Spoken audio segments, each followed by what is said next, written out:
ये दिल्ली में जाके कोई और भाषण देते हैं, श्रीनगर में कोई और भाषण देते हैं, जम्मू में कुछ और देते हैं ये। ठीक है, इनकी मेट्रो चल जाती है। मैं अभी मेट्रो से ही आया हूँ, मेटाडोर से नहीं, मेट्रो से जो चलाई है इन्होंने। वो बाया वो जो वो फ्लाईओवर बनाया ना उन्होंने, बड़ा अच्छा सा रिंग रोड ऊपर, उधर से आई मेट्रो वो। एक ये नारा देते हैं, जीते जीते गुज्जर दी बकरी जाग, उतर उतर इलाका गुज्जर दा। गुज्जर को किसी का इलाका नहीं चाहिए जनाब, गुज्जर को अपना इलाका चाहिए। उसके बाद हमारे जम्मू कश्मीर में 12 शेड्यूल्ड ट्राइब्स हैं। नाम गिनाने में आ जाऊँ, जो इस टाइम में सत्ता में लीडर बैठे हैं ना, इनको नाम भी नहीं पता होंगे। कश्मीर में क्या हुआ इनको, इनका कमल नहीं खिला कश्मीर में। यूनिक न्यूज़ देखने वाले सभी दर्शकों का हार्दिक स्वागत है। और इस समय बात करें, हमारे साथ चेतवन बाली जी मौजूद हैं, जेकेएफ पार्टी के प्रेसिडेंट हैं। सर, जानना चाहेंगे सबसे पहले आज की प्रेस वार्ता करने के पीछे क्या कुछ मेन उद्देश्य? देखिए, मेन उद्देश्य हमारा ये था कि हमने अपनी आवाज़ तो पहुंचानी थी, साथ ही साथ हमारे यहाँ पे ज्वाइनिंग प्रोग्राम भी था, जिसमें हमारे साथ कई पार्टियों से, विभिन्न पार्टियों से जुड़े हैं। और ख़ास करके अपनी पार्टी से अनीश चौधरी जी हैं, जो ये पुंछ रजौरी के बहुत दिग्गज नेता हैं, वो हमारे साथ जुड़े हैं। बन तालाब में ये रहते हैं, इनका वहाँ पे भी है। तो वैसे तो करण खजूरिया जी हैं, ये भी हमारे साथ जुड़े हैं। ओम प्रकाश जी हैं, और रामबन से आरिफ जी हैं। कई लोग हैं हमारे साथ जो यहाँ पे जुड़े हैं, इस पार्टी का दामन थामा है, हमारे ऊपर विश्वास किया है। हमारा मेन मुद्दा ये है कि शेड्यूल 6 को यहाँ पे लागू किया जाए। 27 अप्रैल 2023 को हमने जब यहाँ पर शेड्यूल 6 की मांग रखी थी, तब यहाँ के लोगों को पता नहीं था शेड्यूल 6 होता क्या है, क्योंकि आज तक उन्होंने 370, 371 सुना था, शेड्यूल 6 नहीं सुना था। लोगों के लिए एक्सेप्ट करना मुश्किल था वो चीज़। जब यहाँ पर फिर लद्दाख में आवाज़ उठी, तो लोगों को कहीं ना कहीं ब्रीफ हुआ कि शेड्यूल 6 है क्या। हमने यहाँ पर ब्रीफ किया, हमने अपने लोगों से मिलना शुरू किया, लोगों के बीच में जाना शुरू किया। हमने लोगों को बताया कि शेड्यूल 6 आपकी नौकरी और ज़मीनें रिजर्व करेगा, और 370 से बड़ी चीज़ है ये 370 तो इसके सामने कुछ भी नहीं है। तो हम यही कहते हैं कि हमारे यहाँ पर जो है शेड्यूल 6 लागू हो, हमारे यहाँ की ऑटोनोमस बॉडीज़ बने, रिलीजियस बॉडीज़ बने, जो यहाँ पे काम करें, और यहाँ के ऊपर कोई बाहर का लोग दावेदारी ना कर सके यहाँ पे हमारी नौकरियों पे, ज़मीनें पे। और हमारे खास करके जो यहाँ पे डोगरा कल्चर है, कल्चर को बचाने की मांग करते हैं जनाब। अब हम डोगरा हैं, आप डोगरा हैं, जम्मू में रहने वाला मुस्लिम, हिंदू, सिख, ईसाई सब के सब डोगरा है। कोई ये डोगरा जो है कि एक पर्टिकुलर कास्ट पे नहीं है। डोगरा हर कोई डोगरा है, जो जम्मू का मूल निवासी है, पीआरसी होल्डर है, वो डोगरा है। चेतवन जी, एक चीज़ ज़रूर जानना चाहेंगे। एक पॉलिटिकल ऑर्गेनाइजेशन है, एक नई पॉलिटिकल ऑर्गेनाइजेशन है जो अभी हाल ही में बनाई गई है। आपको क्या लगता है कि जो ऑलरेडी बात करें ज़मीनी स्तर पर बड़ी बड़ी पॉलिटिकल पार्टीज़ हैं, क्या आप उनके साथ अपने आप को कंपेयर कर पा रहे हैं? तो कंपेयर नहीं करते ना किसी से। हमारा अपना मत है, उनका अपना मत है, वो तो 370 पे अटके रहेंगे ना। हमने ऐसी चीज़ मांगी है जो सरकार के कॉन्स्टिट्यूशन में है ना, 244 आर्टिकल 244 275 में है, और इंडियन कॉन्स्टिट्यूशन देता है जहाँ पे ट्राइब्स हमारी खत्म हो रही है। हमारे ट्राइब्स क्या हैं? हमारी ट्राइब्स है हमारी ज़ुबान। यहाँ की डोगरी तो कश्मीर की कश्मीरी, भद्रवाह की भद्रवाही, गद्दी, इन लोगों की हम बात करते हैं। हम कोई बाहर की बात नहीं कर रहे। हम ये नहीं कह रहे कि हम कोई यहाँ से नारे लगाएंगे कि बाहर का कोई मुल्क जिंदाबाद या वो। हम बात कर रहे हैं अपने डोगरा स्थान की। चलिए जी, इनके द्वारा बताया जा रहा है कि जम्मू कश्मीर की भूमि और जम्मू कश्मीर की जो नौकरियां हैं वो सुरक्षित रहें। 6 शेड्यूल की लगातार मांग की जा रही है सर, परंतु सड़कों पर कब उतरेंगी? कब लोगों के बीच में जाकर आप ये इस चीज़ की आवाज़ उठाएंगे? जिस प्रकार से लद्दाख की बात करें, लद्दाख में जो है वो काफ़ी समय से जो है वो धरना प्रदर्शन, एक शांतिपूर्वक प्रदर्शन वहाँ पर किया जा रहा है, मांग की जा रही है। आपकी पार्टी इसके बारे में आवाज़ कब उठाए? अब आपको जल्दी हम सड़कों पर भी दिखेंगे। पहले तो हम दिल्ली जाएंगे, पीएमओ साहब को हमने एक मेमोरेंडम देना है अपनी तरफ से, जम्मू कश्मीर के डेलीगेट्स की तरफ से, क्योंकि लद्दाख से तो चले गया है। क्या पता हम लद्दाख के साथ जाएं, वहाँ के जो सोनम वांगचुक साहब हैं उनको भी साथ लेकर जाएं।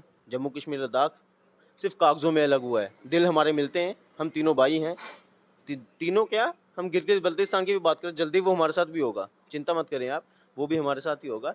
तो हम पाँचों भाई हैं, हम पाँचों की बात करेंगे, लेकिन अभी वो 2 दूर हैं, तो 3 हम जाएंगे वहाँ पे पीएमओ साहब के पास। तो वहाँ से हमें अगर पॉजिटिव आंसर नहीं मिलता, फिर हम सड़कों पे आपको दिखेंगे जल्दी, बहुत जल्दी।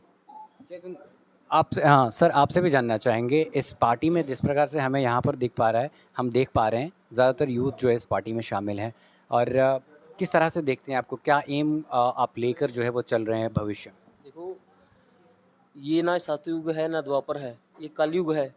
अब बुजुर्ग तो इतना दौड़ लगा नहीं सकता, लोगों का काम कितने करवा लेंगे। अब मेरे फादर साहब ही हैं, कितने काम करवा लेंगे, मेरे दादाजी, मेरे ताया जी।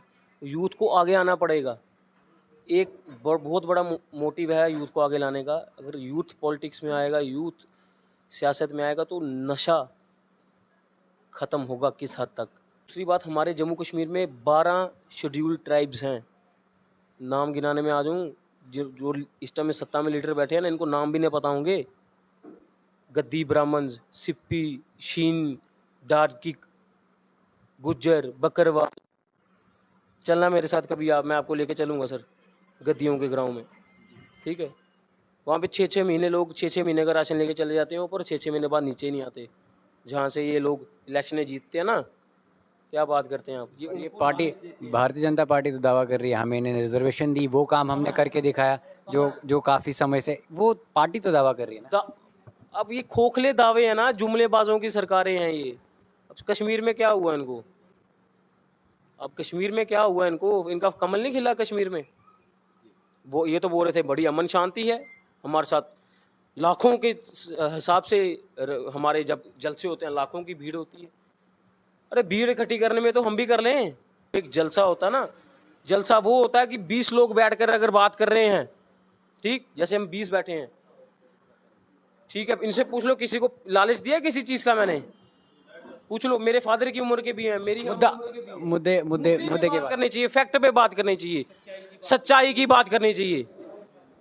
मैं आज बोल दूंगा कि भैया गुजर बकरवालों को वो मिल गया है, कोटा मिल गया, बताओ मुझे कहाँ मिला है उनको कोटा, कौन सा कोटा।